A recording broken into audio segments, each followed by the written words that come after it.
हर दिन की तरह बादशाह अकबर का दरबार भरा हुआ था। सभी दरबारी कुछ चर्चा कर रहे थे। तभी एक सिपाही बादशाह अकबर के पास आता है और उनसे कहता है कि महाराज, कोई सौदागर आया है। ये सौदागर कुछ विचित्र पुतले अपने साथ लाया है। सौदागर कौन से पुतले की कीमत कितनी है ये जानना चाहता है। सौदागर का ये दावा है कि बादशाह अकबर ने या फिर किसी ने भी आज तक ऐसे खिलौने ना कभी देखे होंगे और ना कभी देखेंगे। ये बात सुनकर अकबर ने उस सौदागर को अंदर बुलाने की आज्ञा दी। सौदागर अंदर आया और फिर उसने अपनी पुटारी में से 3 पुतले निकाले। उसने उन पुतलों को बादशाह और बाकी सब दरबारियों के सामने रख दिया। उसने कहा कि बादशाह, ये 3 पुतले बहुत विशेष हैं। पहले पुतले की कीमत 1 लाख मोहरें हैं, दूसरे पुतले की कीमत 1000 मोहरें हैं और तीसरे पुतले की कीमत केवल 1 मोहर ही है। बादशाह और अकबर और बाकी सब दरबारियों ने तुरंत उन पुतलों को देखा। बादशाह बोले कि हमें तो ये तीनों पुतले एक जैसे ही दिखते हैं। सौदागर ने बादशाह से कहा कि महाराज, भले ही ये तीनों पुतले दिखने में एक जैसे हैं, लेकिन वास्तव में एक दूसरे से बहुत अलग है। अकबर ने फिर से उन पुतलों को देखा और इस बार उन्होंने बड़े ध्यान से देखा, लेकिन अभी भी वो उन पुतलों के बीच का अंतर नहीं पहचान पाए। उन्होंने कहा, मुझे पता नहीं चल रहा है कि आखिर इन पुतलों में क्या अंतर है।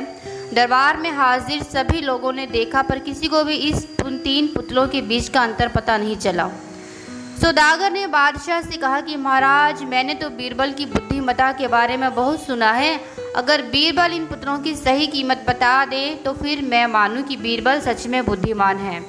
बादशाह अकबर ने बीरबल की तरफ देखा और उनसे कहा कि अब तुम ही इस प्रश्न का जवाब बताओ। बीरबल ने उन पुतलों को बड़े ध्यान से देखा और फिर एक सेवक को 3 तिनके लाने की आज्ञा दी। सेवक बीरबल की आज्ञा के अनुसार 3 तिनके लेकर आया। बीरबल ने पहले पुतले के कान में तिनका डाला। दरबार में हाजिर सभी ने देखा कि तिनका सीधा पेट में चला गया। थोड़ी देर बाद पुतले के होठ हिलने लगे और फिर बंद हो गए। अब बीरबल दूसरे पुतले के पास गया और उसने तिनका दूसरे पुतले के कान में डाला। इस बार भी सभी दरबारियों ने और बादशाह अकबर ने देखा कि तिनका दूसरे कान से बाहर आ गया। अब बारी थी तीसरे और आखिरी पुतले की। बीरबल ने तीसरा तिनका तीसरे पुतले के कान में डाला। सभी ने देखा कि तिनका पुतले के मुंह से बाहर आ गया और पुतले का मुंह खुला रह गया। बादशाह अकबर से अब रहा नहीं गया और उसने बीरबल से पूछ लिया, बीरबल, ये तुम क्या कर रहे हो? इन पुतलों की कीमत अलग अलग क्यों है? बीरबल ने कहा कि बादशाह, बुद्धिमान लोग सुनी सुनाई बातों को अपने तक ही रखते हैं। वो लोग बातों को पक्की करने के बाद ही अपना मुंह खोलते हैं। पहले पुतले से हमें यही ज्ञान मिलता है। इसी कारण इस पुतले की कीमत 1 लाख मोहरें हैं।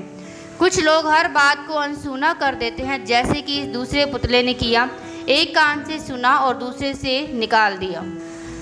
इस पुतले की कीमत 1000 मोहरें हैं। कुछ लोग कान के कच्चे होते हैं। वो लोग जैसे ही कोई बात सुनते हैं तुरंत सारी बात दुनिया को बता देते हैं, जैसा कि इस तीसरे पुतले ने किया। इस पुतले की कीमत केवल 1 मोहर है। बीरबल की बातें सुनकर सौदागर और दरबार में हाजिर सभी लोग खुश हो गए।